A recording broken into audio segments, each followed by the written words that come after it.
결국 결론 못 낸 윤석열 총장 징계위. 자, 어제 9시간 넘게 이어진 윤석열 검찰총장에 대한 징계위원회. 결국은 결론을 내리지 못하고 다음 주에 다시 열기로 했습니다. 자, 윤지영 기자. 네. 어제 징계위원회 초반부터 신경전이 엄청났다고요? 네, 그렇습니다. 어제 징계위원회 어제 오전 10시 반쯤 시작해서 약 9시간 30분가량 진행이 됐는데요. 오전 징계위에서는 일단 윤 총장 측이 이 징계위의 절차적 하자 그리고 추미애 장관의 개입에 대해서 이의 제기를 했고요. 부당함을 주장했지만 하지만 이는 징계위에서 기각이 됐습니다. 징계위 시작 1시간 만에 정회가 됐고요. 오후 징계위원회는 오후 2시에 다시 시작이 됐습니다. 이 시작과 함께 윤 총장 측은 이 징계위원 5명 가운데 4명에 대해서 기피 신청서를 제출을 했습니다. 이때부터는 기피 신청을 받아들일 건지 아닌지를 이 징계위원들이 판단하는 시간을 가졌는데요. 네. 이때 이 기피 신청의 경우에는 기피 신청을 당한 징계위원을 제외한 나머지 징계위원들의 표결로 이걸 기각할지 아닐지를 결정을 하게 됩니다. 이 1시간 반가량 논의 끝에 기피 신청은 모두 기각이 됐습니다. 그리고 이 기피 신청 대상자였던 심재철 검찰국장의 경우에는 앞서선 이 기피 신청에 대해서 모두 표결을 해서 의결을 한 뒤에 이후에 스스로에 대해서 회피 신청을 하면서 징계위원회에서는 빠지게 됐는데요. 이걸 두고 윤석열 총장 측은 문제 제기를 하기도 했습니다. 먼저 영상 보시겠습니다. 회피 시기를 조정함으로써 기피 신청 의결에 대한 의사정적이나 의결정적수의 규정, 제한 규정을 전탈한 것으로 보인다라는 의견을 진술했습니다. 특별히 거기에 대해서 저희한테 특별한 말씀은 안 하시고 중간중간 진행되는 상황을 알고 계시고요. 기본적으로 총장님은 저희 변호인들한테 어떻든 최선을 다해달라고 하시는 당부가 기본 입장이십니다. 아신 거라면 어쨌든 저희들이 법리적으로 주장했던 것들이 많이 안 받아들인 게 좀 아쉬운데요.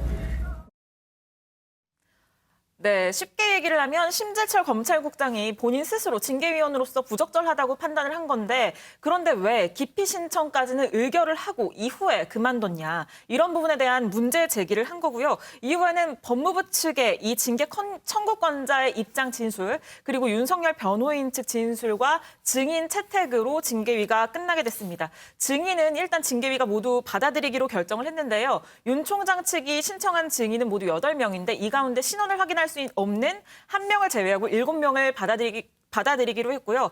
앞서서 스스로 회피 신청을 했던 이 심재철 검찰국장의 경우에는 징계위가 직권으로 증인으로 채택을 했습니다. 결국은 결론을 못 냈기 때문에 다음 주 화요일 15일에 다시 징계위원회를 열게 됐는데요. 이때에는 이 증인 신문과 그리고 징계 의결 등의 과정이 이어질 것으로 보입니다. 그러면 어제 징계위에서는 윤석열 총장 징계 범위에 대해서는 단 한마디도 나오지 않은 거네요? 네, 그렇습니다. 일단 양측의 진술을 들은 자리였고요. 이 증인을 채택함으로써 다음 신문을 준비했다라고 볼 수 있을 것 같습니다. 자, 김은미 기자. 지금 윤지영 기자가 심재철 검찰국장 상당히 많이 얘기를 해줬는데 여러 언론에서 어제 가장 관심을 끄는 인물이 심재철 검찰국장이었다 이런 보도도 있더라고요. 왜 관심을 끄는 거예요?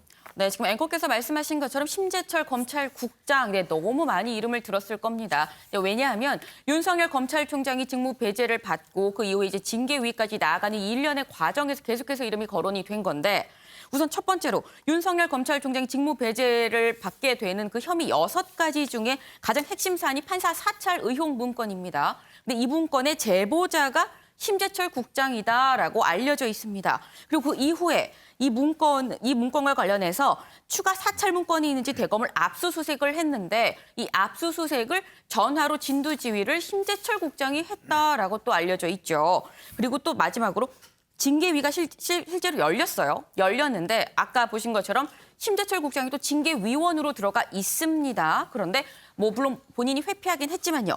본인이 회피하긴 했지만 징계위원이었는데 마지막으로 또 이 심재철 국장을 증인으로 신청을 했습니다. 그러니까 쉽게 말하면 본인이 제보하고 본인이 수사하고 본인이 징계위원으로 신문하고 그 재판에 증인으로 본인이 나가는 그래서 일각에서는 뭐라고 얘기를 하냐면 윤석열 징계의 드라마에 각본 쓰고 주연 모든 걸 다 본인이 한 거 아니냐. 네, 이 얘기까지 나오고 있습니다. 그래서 하루 종일 주목받은 인물이 심재철 국장이다 이런 얘기가 나오는군요. 네. 자, 심재철 검찰국장 어제 퇴근길에 저희 MBN 카메라에 포착이 됐습니다. 그 모습도 한번 보겠습니다.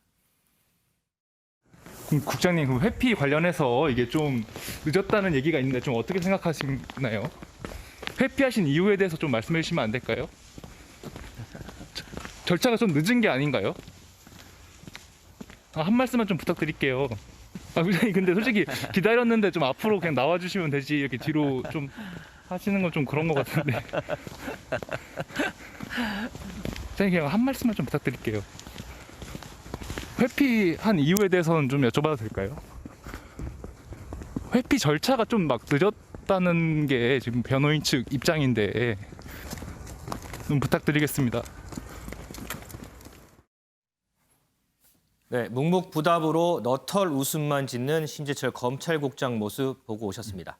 자, 어제 이제 징계위원들이 징계위 전에 공개가 됐죠. 그러면서 정치적으로 편향된 것 아니냐 이런 비판들도 나왔습니다. 윤정 기자. 네. 그런데 이에 대해서 위원장 대리 맡았던 정한준 교수 해명한 부분이 있죠. 네, 그렇습니다. 그 앵커께서 말씀을 하신 것처럼 이 징계위원들이 추미애 장관의 측근이거나 친여 성향의 인사들로 채워진 만큼 이게 부당하다라는 주장을 윤 총장 측이 제기를 했는데요. 이 어제 기자들이 이 징계위가 끝날 때까지 기다렸다가 한번 물어봤습니다. 네. 이 정한준 교수 위원장을 맡았는데 뭐라고 답했는지 먼저 영상 보시겠습니다. 피청구인 절차를 잘 보장해가지고 방어권 지장이 없도록 이렇게 심의하고 또 국민들이 어려운 시기에 또 이런 일을 가지고 너무 오래 끌면 안 되니까 신속한 심의도 또 같이 추구하도록 하겠습니다. 절차에 문제없이 신속한 심의를 추구하겠다라고 답을 했고요. 또 정치적으로 편향됐다는 비판에 대한 질문에는 그건 보기에 따라 다르다라고 해명을 했습니다. 또 뿐만 아니라 기피 신청을 모두 기각한 것, 이것과 관련해서는 윤 총장 측의 주장이 옳지 않은 주장이다라고 본다라고 얘기를 했고요. 다만 윤 총장 측은 이 기피 신청 과정에서 이 법적인 문제가 있었다고 계속 주장을 하는 상황이기 때문에 이건 징계위가 끝나더라도 향후에 행정소송으로 이어질 가능성이 커 보입니다. 이현정 의원님, 네. 먼저요. 네. 어제 징계위가 이제 치열한 신경전은 있었고 이제 결론은 내리지 못하고 다음 주로 또 연기가 됐습니다. 그렇죠. 어제 징계위 어떻게 보셨습니까? 일단 이게 문재인 지난 2일 날 원래 열리기로 하다가 4일로 연기가 됐고 그렇죠. 또 문재인 대통령이 그때 이 절차적 공정성과 정당성을 확보해야 된다라는 이야기를 해서 네. 결국 10일로 돼서 이제 어제 열렸지 않습니까? 네. 그렇다면 이게 사상 초유의 검찰총장 징계위원회를 한다면 국민들 보시기에 그래도 뭐 좀 공정한 게 하는구나라는 좀 인상을 주는 게 저는 가장 중요하다고 봅니다. 아마 대통령께서도 그 부분을 심각하게 강조를 했죠. 굉장히 강조를 했을 겁니다. 근데 어제 사실은 이제 직전까지만 하더라도 징계위 명단이 공개가 안 됐습니다. 네. 근데 어제 이제 현장에 가서 이제 변호인 측에서 그걸 확인했더니 문제는 징계위원회가 지금 7명입니다. 네. 거기에 이제 법무부 장관은 이 원래 청구권자이기 때문에 자동으로 제척이 돼요. 그렇죠. 그럼 6명이지 않습니까? 근데 그 중에서 외부인 한 분은 본인이 최모 변호사 같은 경우는 본인이 아예 참석을 하진 않았습니다. 네네. 그리고 또 한 분은 이전에 사퇴를 했어요. 정적 부담이 된다고. 네. 그래서 이제 정한준 교수가 이제 된 거거든요. 근데 문제는 징계위원장을 맡은 분이 예전에 이제 그 여러 가지 세미나나 이런 걸 통해서 윤석열 총장에 대해서 굉장히 비판적인 이야기를 많이 했습니다. 그랬죠. 네. 조국 전 장관 수사에 대해서도 이 구속이 조국 전 장관 부인의 정경심 씨 구속이 부당하다는 이야기를 많이 했고 특히 검찰의 어떤 정관예우 문제 또 특수부 출신의 검사들의 개혁 문제 이런 걸 많이 이야기를 했어요. 이제 그렇다 보니 이미 선입견을 갖고 있는 게 아닌가라는 그런 의심을 할 수밖에 없지 않겠습니까? 또 새롭게 이제 한 분 된 이 안모 지금 전남대 로스쿨 교수 같은 경우도 예전 지방선거 때 여당의 공천심사위원으로 활동하신 네. 분이에요. 자, 그렇고 또 문제는 이제 그 당연히 심재철 검찰국장 같은 경우는 아까도 뭐 김문기가 이야기했지만 본인이 제보, 수사, 감찰, 나중에 또 징계위원, 그것도 징계위원을 중도에 또 사퇴를 했습니다. 이 사퇴한 과정에 보면 4명을 기피 신청을 했는데 이게 이제 기피 신청을 하게 되면 기피 신청을 당한 사람을 제외하고 나머지가 투표를 하게 돼 있어요. 네. 근데 이게 정족수가 안 되네. 그때는 품앗이 기술을 한 겁니다. 네. 그게 끝나니까 본인이 이제 자진 사퇴했지 않습니까? 결국은 4명의 지금 징계위원으로만 이 심사를 하게 된 거거든요. 그렇다면 문제는 과연 이 징계위 자체가 국민들 보시기에 정말 적정하게 공정하게 지금 진행되고 있는가에 대한 분명히 의문점이 있는 것 같아요. 특히 또 아까 이제 정한중 위원장도 그렇지만 뭐 보기에 따라서 다르다고 이야기하시는데 보기에 따라 달라서는 안 되죠. 그냥 국민들이 보면 아 이분이 공정하시구나 생각이 돼야 되지 않겠습니까? 이제 그런 부분이 있기 때문에 물론 뭐 이제 윤 총장은 절차는 지키겠다라고 해서 이제 다음 주 화요일 되면 이 내용에 대한 심리가 진행이 될 텐데 저는 그래서 대통령이 지시하신 정당성과 공정성이 과연 확보했는가 거기에 상당히 저는 의문점이 있습니다. 은 의원님, 지금 이현정 의원은 이 공정성에 대해서 좀 비판적인 입장을 견지해 주셨는데 우리 은 의원님은 어떻게 보셨어요? 네, 뭐 그런 부분들 일리가 있다고 생각하고요. 다만 이제 조금 더 이제 좀 들여다 보면은 일단 원래 하루 만에 끝날 걸로 예상을 했었거든요. 그렇죠. 어제 추미애 장관 스타일로 볼 때 이제 밀어붙이기가 가능할 것 같고 또 징계위원이 공개된 이후에 시간이 지나면 부담을 가질 수가 있어요. 어떤 이런저런 얘기가 나올 수 있기 때문에 징계 결정에 부담을 가질 수 있기 때문에 어떻게든 밤늦게까지 해서라도 어떻게 결론이 날 것이다 이렇게 생각했는데 아마 역부족이었던 것 같아요. 그래서 늦춰졌는데 그게 원래는 이제 뭐 내일 아니 오늘 하자 월요일 날 하자 하다가 윤 총장 측에서 받아들이지 않아서 화요일로 미뤄진 것으로 알고 있습니다. 어쨌거나 하루 만에 속전속결로 끝내지 않고 그래도 열람할 수 있는 시간, 감찰 기록을 열람할 수 있는 시간을 주고 시간을 줬다는 점에서 나름 절차적 정당성 내지는 공정성을 확보하려고 노력했다라는 그런 생각이 들고요. 또 하나는 일단 뭐 기피 신청을 4명을 했는데 그중에 뭐 4명 뭐 어떻게 먼저 했느니 뭐 심재철 국장이 먼저 했느니 나중에 했느니 이런 거 가지고 문제가 되긴 합니다만 어쨌거나 4명 중에서 애초에는 아마 작정하고 들어갔기 때문에 한 명도 받아들여지지 않을 것이다 이렇게 생각을 했거든요. 근데 그나마 본인이 회피라는 뭐 전략을 쓰기는 했지만 회피를 신청했다는 점에서 그중에 4명 중에 한 명은 결과적으로 기피가 됐다는 점에서도 나름 뭐 노력을 했다 이렇게 평가할 수 있을 것 같고요. 마지막 한 가지 지금 윤 총장 측에서 증인을 7명을 신청을 했습니다. 근데 그 7명 모두가 받아들여졌어요. 그리고 거기에 대해서 스스로 회피 신청한 심재철 국장에 대해서는 가장 핵심 이슈가 지금 판사 사찰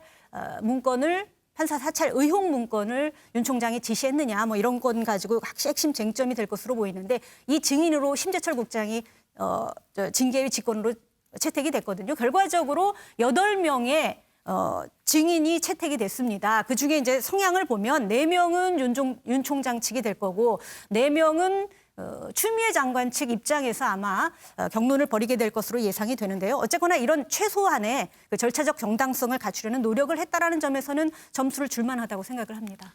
어쨌든 일각에서 이 징계위원회 구성에 대한 비판은 있을 수 있으나 어쨌든 그 위원들이 절차적인 정당성은 부여했다 이렇게 보시는 거군요.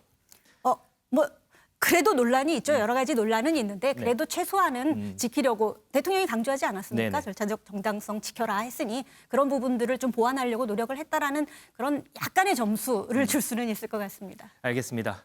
자, 어제 징계위원회의 당사자인 윤석열 검찰총장은 출석하지 않았습니다. 그리고 오후에는 징계위원회가 한창 열리고 있던 오후에는 보시는 것처럼 이 장례식장을 찾아서 1시간가량 머문 걸로 그렇게 알려지고 있습니다. 자, 김현미 기자. 네. 본인에 대한 징계위원회가 열리고 있는 시간에 빈소를 찾았다. 굉장히 특별한 분인가 봐요.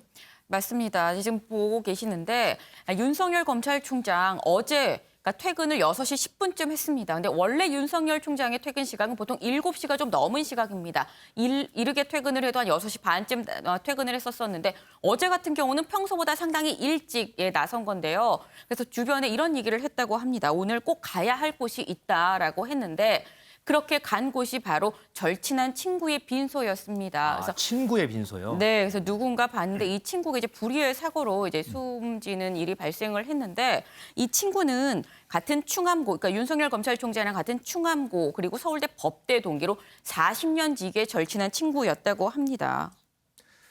이 장례식장에 윤지영 기자, 네. 윤석열 검찰총장이 뭐 혼자만 있었던 건 아닌 것 같아요. 네. 뭐 친구라고 하니까 또 다른 친구들, 지인들도 있었을 것 같은데 당시 분위기 좀 취재된 게 있나요? 네, 윤 총장은 홀로 이제 장례식장을 갔지만 장례식 자리에서는 그 충암고의 선후배들이 있었고 윤석열 총장과 좀 대화를 나눴던 걸로 전해지는데요. 이 충암고 선후배들은 이 추미애 장관에 대한 비판도 내놓기도 했고요. 또 저희도 다뤘던 이 심재철 검찰국장과 관련된 언급도 나온 걸로 전해집니다. 또 이 윤 총장이 장례식장 자리를 뜰 때에는 이렇게 손을 꼭 잡으면서 힘내라라는 얘기를 전하기도 했다고 합니다. 또 취재진들이 이 장례식장을 나오는 윤 총장을 따라가서 어제 징계위가 열렸던 날인 만큼 뭐 입장 등을 물었는데 여기에 대해서는 전혀 답하지 않고 차를 타고 떠났습니다. 김은미 기자, 네. 조문을 위해서 빈소를 찾았는데 다른 지인들한테 힘내라는 뭐 응원도 받고 윤석열 그리고 징계위는 어제 열렸고 오늘은 이제 하루 지났잖아요. 네. 윤석열 총장 심경이 좀 어떨까요?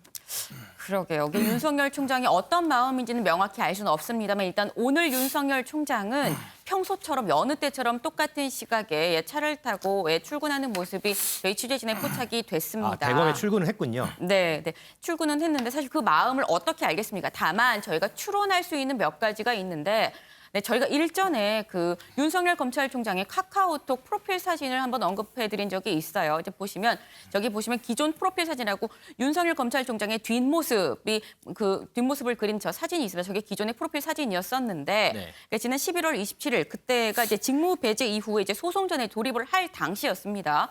근데 그때는 프로필 사진이 이제 내려갔어요. 그런데 12월 9일을 기점으로 다시 이 프로필 사진을 올렸습니다. 근데 12월 9일 바로 징계위가 열리기 하루 전인데 이 하루 전에 이 사진을 다시 올렸다는 것. 네, 저희가 항상 말씀드리면 프로필 사진을 보통 사람들이 바꿀 때는 마음에 어떤 심경의 변화가 있는 거 아니냐라고 얘기를 하는데 그렇죠. 이 내렸던 사진을 다시 올린 건 어떻게 봐야 될 것이냐. 물론 저희의 추측입니다만 추측컨대 징계위를 포함한 어떤 일련의 이 과정에서 당당히 맞서겠다, 지지 않고 맞서겠다라는 걸 어떤 의지를 드러낸 거 아닌가 싶습니다.